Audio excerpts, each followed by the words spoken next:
നമുക്കൊക്കെ മക്കളുണ്ട് അല്ലേ?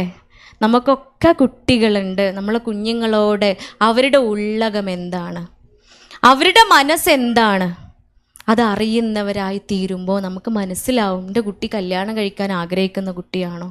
വിവാഹം വേണ്ടാന്ന് പറഞ്ഞു വരുന്ന മക്കള്, അവർ പറയുന്ന പരാതികളുണ്ട്, പ്രശ്നങ്ങളുണ്ട്. വിവാഹം എന്ന് പറയുന്നത്, പാനിക് അറ്റാക്ക് വരുന്ന ഒരു പെൺകുട്ടീനെ കൊണ്ടുവന്നു. ആ പെൺകുട്ടിക്ക് പാനിക് അറ്റാക്ക് വരികയാണ്, ഇടയ്ക്കിടയ്ക്ക് ബോധക്ഷയം വരികയാണ്. അപ്പോൾ കല്യാണത്തിന് മാർച്ചിലാണ് കല്യാണം, കുറച്ച് മാസങ്ങൾ മാത്രമേ ഉള്ളൂ. അങ്ങനെ അരികിൽ കൊണ്ടുവന്ന ഉടനെ അവൾ ചോദിച്ചൊരു ചോദ്യം എന്താ, പൊന്നാറിൻ്റെ ഡോക്ടർ, നിങ്ങൾ എന്തിനാ എന്നെ കല്യാണത്തേക്ക് എത്തിക്കണത്? നിങ്ങൾ എന്തിനാണ് എന്നെ കല്യാണം കഴിപ്പിക്കുന്നത്? എനിക്ക് കല്യാണം വേണ്ട എങ്കിൽ എന്തിനാണ് നിങ്ങൾ കൂടി എന്നെ ഉപദേശിക്കുന്നത് എന്ന ചോദ്യം.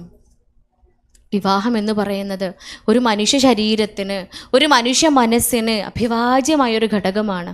നമ്മുടെ സൃഷ്ടിപ്പ് അങ്ങനെയാണ്. നമ്മുടെ ശരീരത്തിലെ ഹോർമോൺസ് അപ്രകാരമാണ്.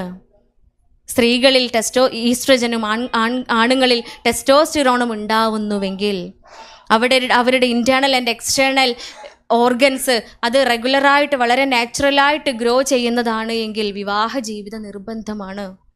അവർക്ക് ശരീരം കൊണ്ടോ മനസ്സുകൊണ്ടോ മറ്റൊരു പ്രശ്നങ്ങളും ഇല്ല എങ്കിൽ നിർബന്ധമാക്കപ്പെട്ടൊരു ഘടകം തന്നെയാണ്, ഒന്ന് തന്നെയാണ് വിവാഹം.